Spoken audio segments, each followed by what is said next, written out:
Hello, ladies and gentlemen. Eddie Marcus here again.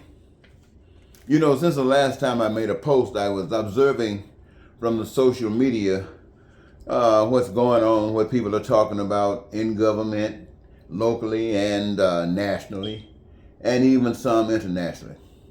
And observing for the connection that allows the continuation of the systems that really violate so many of the people in the planet.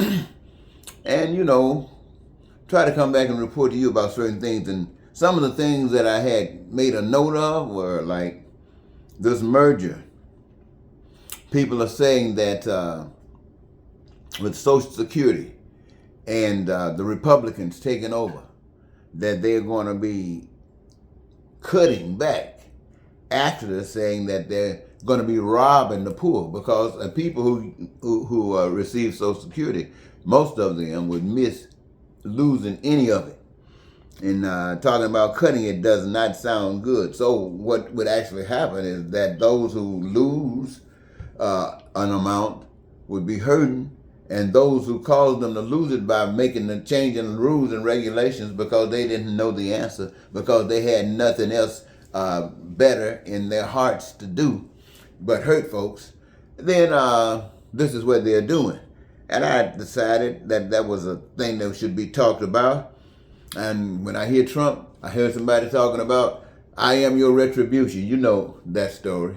And I was ready to get down on that. By the time I'm thinking about that, I'm referring to another reporter talking about minimum wage and how Congress felt about minimum wage and what Biden would, not Biden, but what Trump would probably, they haven't been talking about it yet, but it'll probably end up the whole purpose of trying to get other folks out of this country so that if anybody other than that's the black people here and whatever else might still be here, that they're allowed to be here. If they want to have money, any kind of money, you're going to be having back at the slave wages. Because, well, anyway, that has something I had wanted to talk about. Thinking about Warren Buffett saying if poor people want to, and all of a sudden he wants to give information to poor people that have been robbed by him. And when I say robbed by him, I don't want people to take this thing so personally now. Really, anybody that's possessing wealth, material stuff, that other people who don't have need it, but you just got it in abundance. The truth of the matter is you are living in ignorance. You are part of a curse. You are part of a cancer. You don't know it now. That's just the result of the way we live. And people play all kinds of roles in it. Like, for instance, you got people who come down, bullies. That's what you call them. They got their mindset, and either they're doing it alone or they got a little push from some others and don't care about anything else. And they will do anything to achieve what they want. I want you to know, ladies and gentlemen, most people in power don't believe in God. And most people, I just say it this way, in general, people say they believe in God, but they don't know God. They don't know God. Now I ask everybody who are listening to me now, think about it. What do you know about your mother? What do you really know about your mother? All right, I know you took out and you had a lot of stuff you know about your mother, but I want you to do it this way. All of a sudden, try to imagine that you don't know anything about your mother. Try to imagine that you do not know anything about your mother. It seems to be impossible, doesn't it? Well, see, that's the way it is when you know the truth. You can't turn it loose. But if you don't know the truth, I didn't ask you. Say you didn't give you a scenario where you didn't know your mother at all. And then somebody started telling you about your mother. What is your mother like? I mean, seriously, what is your mother like? Do you really know? Now, I wanted to talk to you about things like that. I wanted to talk to you about people who gave their lives to make a difference in the world. You might know some of them, and others you might not. But they are literally under the earth or burned up, gave their lives to make this a better world for all people. Now I'm saying all people. It makes a difference, ladies and gentlemen. It makes a difference between some people and all people. See, there's not a human being on the face of the earth that did not come here other than the power of God. And for those that came here under the power of God is God's responsibility. Now you can call it as you want to, say it like you want to. God's responsibility. But living on this earth, we have been given the choice, and you know the choice is fantastic. But we also should have learned that in order to have that which we crave, and all of us got the right to have what we crave, is that there has to be a unit between us.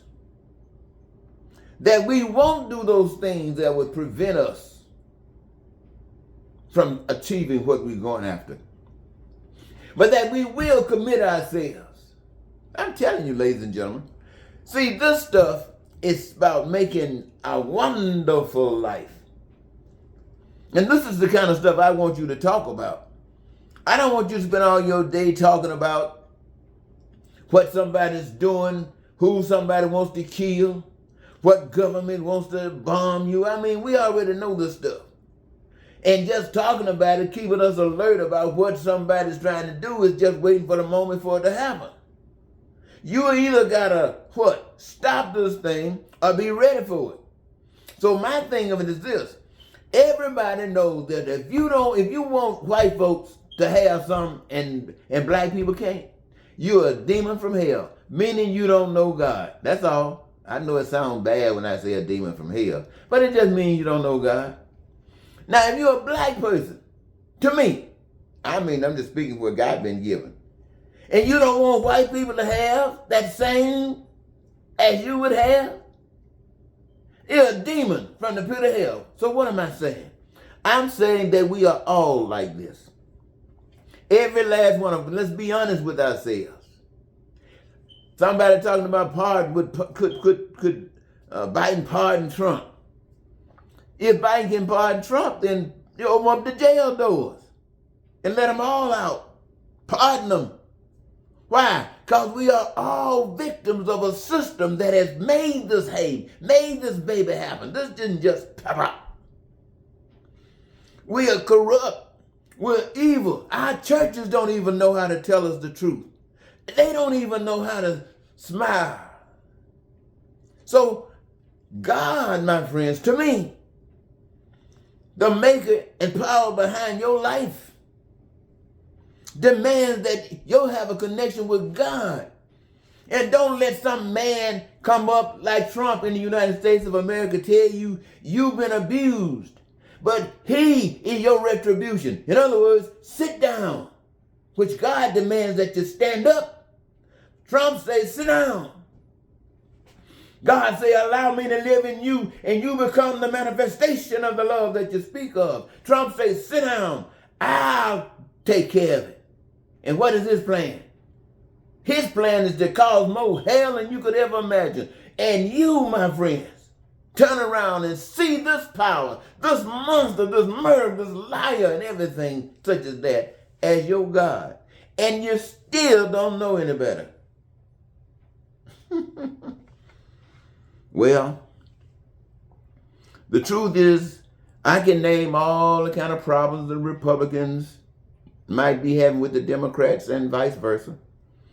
I can be talking about what people are better on one side than those on the other and the reverse.